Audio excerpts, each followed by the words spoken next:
This is sugarcane. Now, sugarcane grows from the edges of the nodes. It starts to pin like this, and then it sprouts out roots just above where it pins. You see the little dots? That's where the roots sprout out. So what we're going to do is we're going to cut the sugarcane, which you can typically buy at Asian grocery stores, into sections of 1 to 3 nodes. And then we're going to put it in here with water and for the first 2 days. And then after that, we're going to put moss or soil in so that it will continue to sprout until it becomes a plant that we can then transplant once it has roots. Now, the first thing you got to do, though, is peel all this dry stuff off so that you can have the pinning points free for the roots and the pins to come through.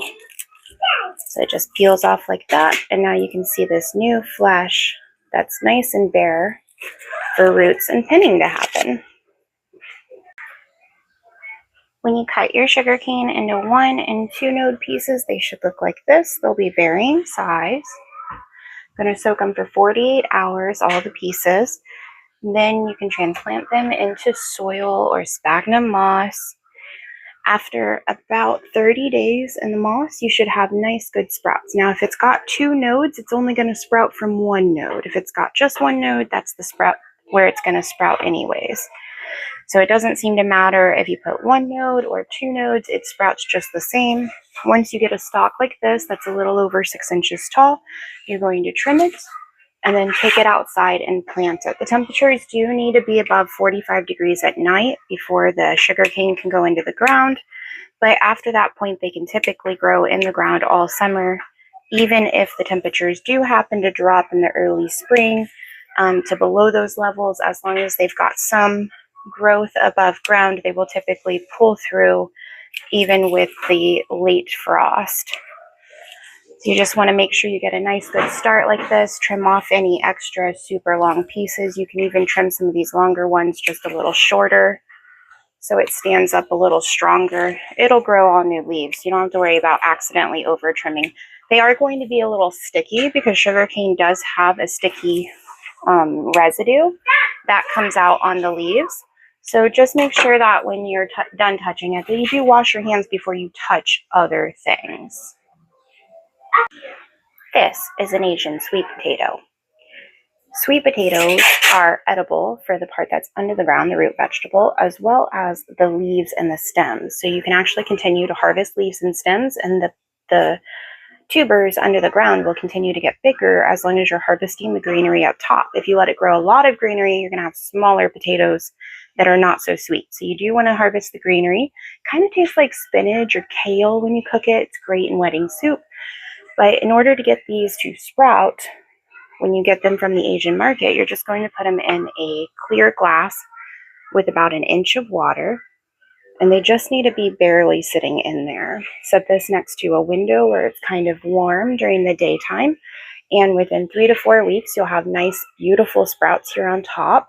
Then you can chop the top of the potato off if you want to, or just bury the whole thing and let it do its thing.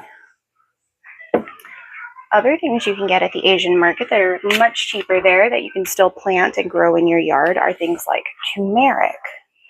So turmeric won't grow if you keep it in the refrigerator. So if you don't have time to plant these in the spring, you can still pick up a small tray for about $5 or $6 and put them in the refrigerator for a couple weeks until you're able to plant them. Turmeric grows from, you need to plant it up and down like this, and it grows side to side. It actually creates little baby pinning points off the sides, and then that's how it spreads. But you do have to plant it sitting up and down, which is the opposite of ginger, which grows left and right, not up and down. So you do have to plant this one like this in the ground. You don't want to plant it like this because it won't grow as well. Every one of these points can grow its own stem.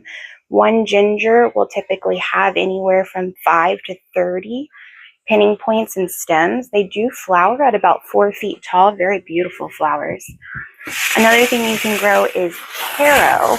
Taro, when you get it at the store, you typically get 2 different sizes. Small taro and big taro, they're the exact same thing usually.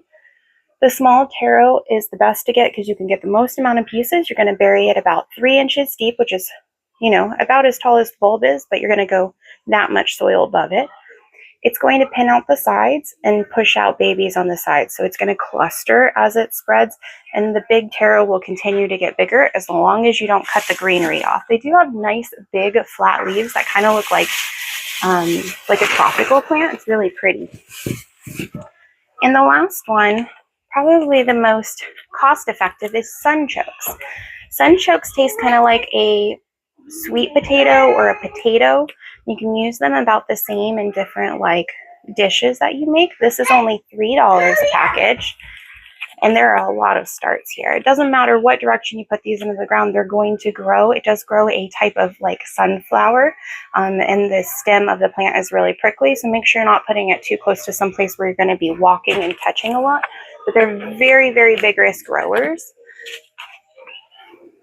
Very vigorous growers, and they don't get much larger than this one here. So they do cluster and make big, large clusters, but they just don't get any larger than that.